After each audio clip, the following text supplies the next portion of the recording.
Pag nakakita ko ng stoplight na ganyan, no, tapos naka-Raider FI ka, kala mo lagi may ano top speed na mangyayari.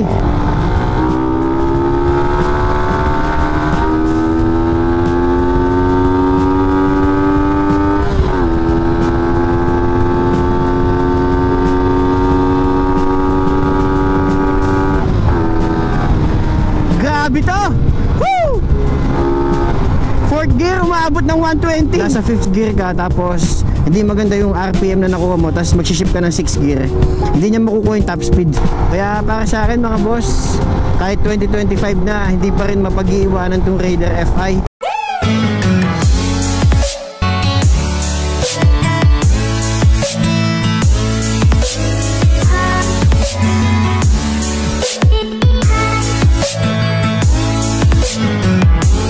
Matagal nang hindi nagamit itong ating Raider 150 FI. After 1 year, ang odo nito is 1,209. Ngayon, testingin natin siya mga boss. At kamustahin natin itong ating Raider 150 FI ngayong 2025. Tara guys, let's go!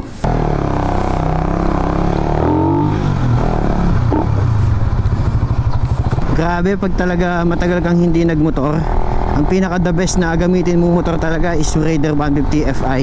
Mawawala talaga mga boss yung inip mo sa pagbumotor. Kasi ako guys, meron akong NMAX tsaka Honda Click.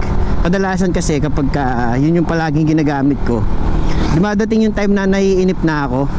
Kahit long ride pa yan, kahit malapit lang, medyo nakakainip siya. So kapag ganun, ito na yung ginagamit ko guys kapag medyo naiinip na ako sa mga scooter. Ito, mawawala talaga yung inip mo sa Raider 150 FI. At ngayon, sakto, meron akong pupuntahan sa Angeles, Pampanga. At naisip ko na i-vlog na lang at gamitin natin tong Raider 150 FI para kamustahin na din natin siya ngayon 2025. At mamaya papakita ko sa inyo yung itsura na ito guys na naka Hylos mags. At sa mga nagtatanong kung pwede nga bang ipang long rides yung Hylos mags natin, pwede naman mga bossing, basta at ingatan nyo lang syempre. At huwag nyo lang gagamitin siguro na medyo maliit yung gulong nyo. Dapat yung gulong nyo medyo standard yung size nya para matatag siya sa kalsada kahit naka Hylos mags tayo.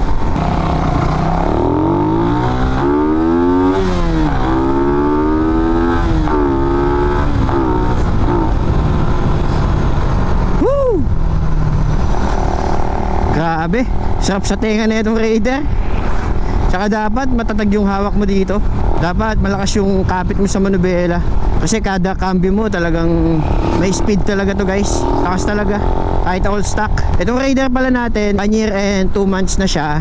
Ang odo niya ay 1,214. O yun nga, sabi ko hindi talaga to masyado nagagamit. Ginagamit ko lang siya kapag naiinip na talaga ako at namimiss kong magmotor ng medyo manual, ganon. Stop muna tayo dito guys. Papakita ko sa inyo yung itsura ng motor natin.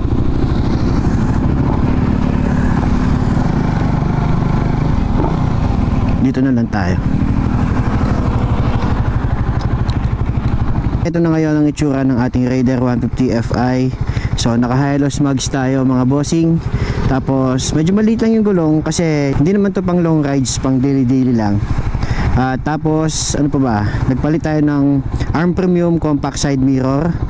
Ayan, tapos nag flat seat tayo. Tanggal na tayo ng airbox, tapos pinalit natin siya ng breather, air filter. Tapos dito naman sa baba, sana makita nyo sa camera, itong ano natin, mushroom air filter.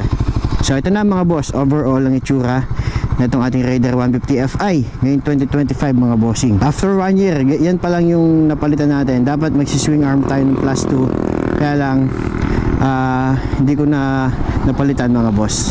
Ito yata yung sasakyan namin guys, gamit ng tatay ko. Oo nga, eto nga.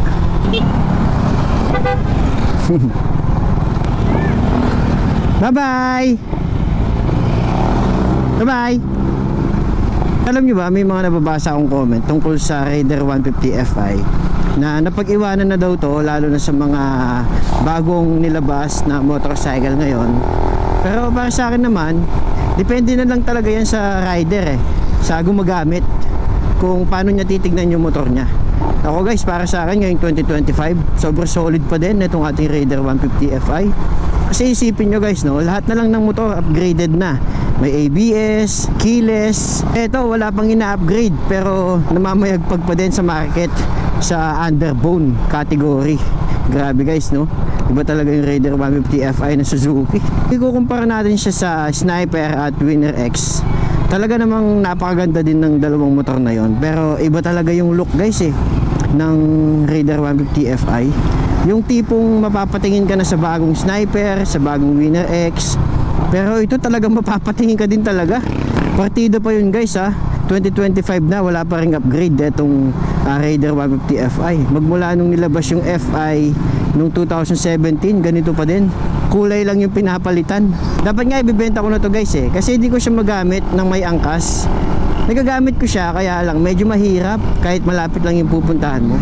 Pero hindi ko tinuloy kasi talagang sayang. Sabi ko, meron naman akong mga scooter.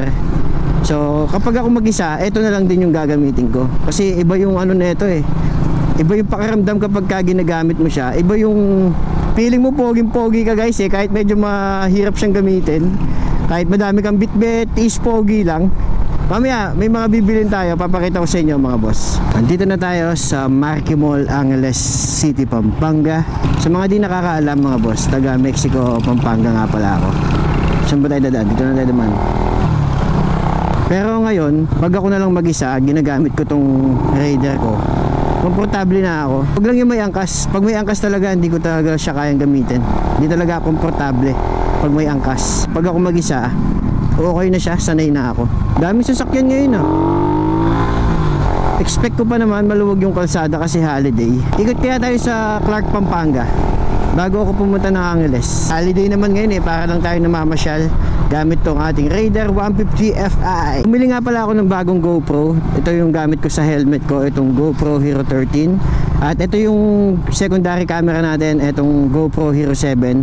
Sana magamit natin mamaya sa edit itong camera na to guys, kasi hindi ko pa siya natatry yung dalawa yung camera kung paano mag-edit nun. Sana ma-synchronize natin siya na maayos. May nagwe-welga guys. Ano ba to? Init pa naman. Ay nakasalalay sa pagkakaisa ng mga kabataan. Hindi edukasyon para sa kita, kundi edukasyon. Grabe na yung panahon ngayon sobrang init. Kahit 6:30 pa lang ng umaga kanina, sobrang init na Kaya sa mga riders dyan mga bossing, sa mga kaibigan nating delivery riders, ano pa ba, yung mga, basta yung mga riders guys, lagi kayong magbaon ng tubig. Kasi sobrang init talaga ng panahon ngayon. Eto na, dito na tayo sa main gate, Clark, Pampanga. Ikot lang tayo dito tapos diretso na ako sa Angeles. Biling ko na yung dapat kong bilhin. Pag nakakita ako ng stoplight na ganyan tapos naka Raider Fi ka, kala mo lagi may top speed na mangyayari. Pero ako guys, di ako magta top speed.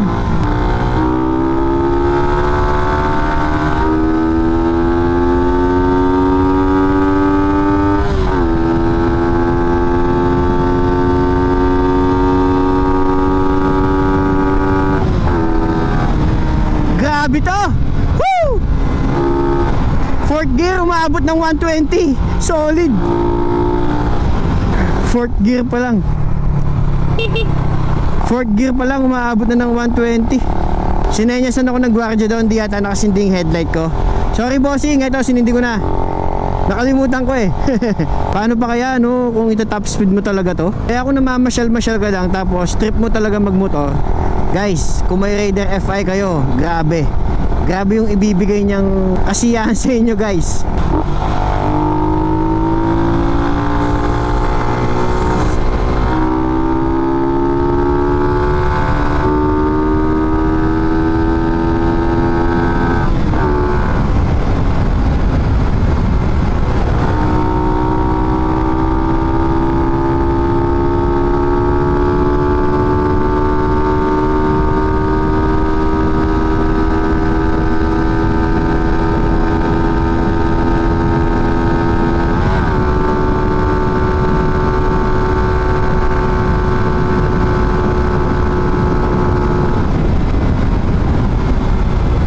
Fifth gear ka tapos hindi maganda yung RPM na nakuha mo tapos magsiship ka ng 6 gear, hindi niya makukuha yung top speed. Dapat talaga nauubos yung RPM para kapag kasaksak mo ng 6 gear meron pa siya. Wala kasing 6 gear niya guys pero kita nyo sa 3rd gear to 4th gear talagang napakalakas niya. Kaya para sa akin mga boss, kahit 2025 na, hindi pa rin mapag-iiwanan tong Raider FI. Grabe, solid pa din siya. Hanap lang tayo ng tambayan dito guys. Sobrang init, grabe. Buti na lang, nag-enjoy tayo sa pagmumotor ngayon. Sa totoo lang, ako yung hindi masyadong nagta-top speed, lalo na dito sa Raider FI. Medyo takot kasi ako guys, lalo na maliliit yung gulong ko. Ayokong ilabas yung full potential nitong Raider FI. Alam ko, tumatakbo to ng 160 yata. Di ko sure pero parang ganun yung mga nakikita ko kasi sa YouTube eh. Hanggang 120, 130 lang ako siguro. Okay na yun. Sapat na sa akin yun. Hindi na para i-top speed pa. Yung kanan tayo dito guys. Alam ko dito yung pasyalan eh. Ito na yun. Yung parang katulad ng Burnham Park na pwede ka mag-arkila ng bike. Tapos may mga pintura yung ano, yung sahig. Ito na nga yun guys. Kung gusto niyo pumasyal dito, pwede guys, ayan o, parang na siyang Burnham Park. So tambay muna ako ng konti. Picturean ko lang tong motor ko. Ayan o, parang na siyang Burnham Park. Mas masaya siguro dito pag gabi, madaming tao. Okay guys, let's go. Ikot muna tayo dito. Dito mas marami nagja-jogging oh. Luwag na ito. Yun, may playground. Pasyalan pala talaga to. May playground dito. Pwede mag-arkila ng bike doon. Dito naman pwedeng mag-picnic, mag-jogging. Okay dito guys, sa Clark, Pampanga. Kung di ako nagkakamali, CDC ang tawag dito. Wala pa masyadong tao kasi ang oras ngayon is 11 AM. Mamayang hapon yan, talaga namang daming tao dyan. Meron pang ano doon, tennis court. Ito yung parking. May mga nakapark na. Ibig sabihin siguro may mga nagpipiknik na dito. Or may mga kumakain sa mga restaurant. Ito pala yung Cafe Mesa. Yan, okay din. Presko. May mga nakatambay na rin. Kahit maaga pa. Sinulit nila yung holiday. Yan guys, so isang pamilya sila oh. Okay guys, punta na tayo ng Angeles. First stop, first to go. Okay, stop. Pag clear, go. Bibilan ko lang ng side stand tsaka handle grip guys, yung bike nung anak ko. Kasi tinanggal ko na yung dalawang ano niya, yung support na gulong niya sa magkabila. Ngayon wala siyang side stand. So kapag bababa siya, nahihirapan siyang itayo yung bike niya. So kailangan niyang side stand. Tapos yung handle grip medyo sira na din, kaya ibibili ko na din. Sarap mag-stroll, yung wala kang inaalalang oras, ikaw lang mag-isa, hawak mo yung oras mo. Magmimerienda sana ako guys kaya lang kumain na ako eh. Dito tayo galing kanina guys, yung parang Burnham Park.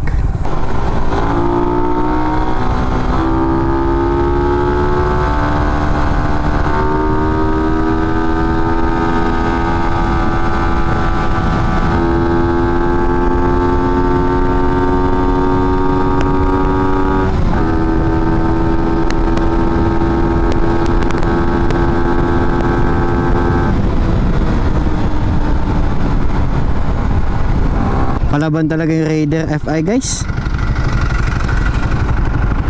Nandito na tayo sa Balibago, Angeles City, Pampanga.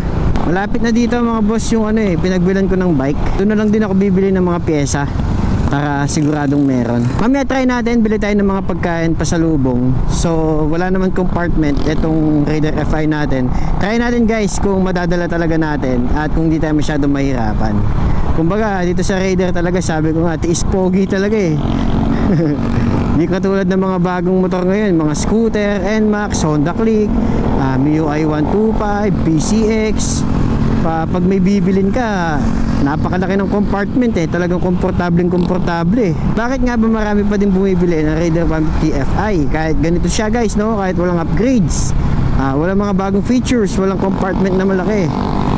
Sa totoo lang mga boss, feeling ko yung looks, speed, tsaka yung tibay ng makina, yun talaga mga bossing. Kita nyo naman kanina no, pang balagbagan talaga eh. 4th gear maabot ng 120. Solid, pero wala pa yung guys ha. Feeling ko meron pa yun eh. Depende lang siguro sa rider din. Ako kasi di ako masyadong matop speed eh. Iniisip ko kasi pag nagkamali ka, yun na. Hindi mo na maibabalik. Dito naman yung Aling Lusing guys, yung sikat na bilihan ng sisig. Okay guys, ito na yung bilihan ng bike. Tao po. May ano po kayo te, side stand neto. Biyasa na po kasi magbike, di ako kupudat ang gulong. Alaya pong stand. Alala kasi ito lang balance. Po. Guys, ito na binili na natin, handle grip. Tsaka Naka side stand. Yun lang yung pupuntahan natin dito. Nakapag-vlog pa tayo, di ba? Okay, Dar, thank you po. Ngayon naman, gawin natin, mag-drive-thru naman tayo sa Jollibee or McDo. Itong motor ko, kahit hindi siya naka-muffler, naka-open airbox lang tayo, naka-mushroom air filter. Pag binomba mo guys, parang siya naka-muffler eh. Lalakas eh. Oh.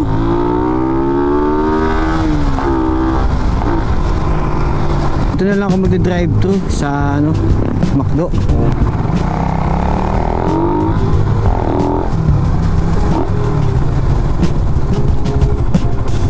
Di plastic yung binibigay nila. Okay, te, thank you. Te, wala pong plastic. Wala. Pwedeng pasuyo, te, padoble na lang po. Pwede pong padoble. Di po yung yung order ko. Padoble po ng paper bag. Ito. So ayun guys, dito ko natatapusin yung vlog natin ngayong araw. Sana nag-enjoy kayo sa pagsama sa akin dito sa ating vlog ngayong araw. Please like, share, subscribe dito sa ating YouTube channel. Ako si Boring Moto Vlog. Maraming salamat mga boss. Kita tayo sa ating next video. Maraming salamat.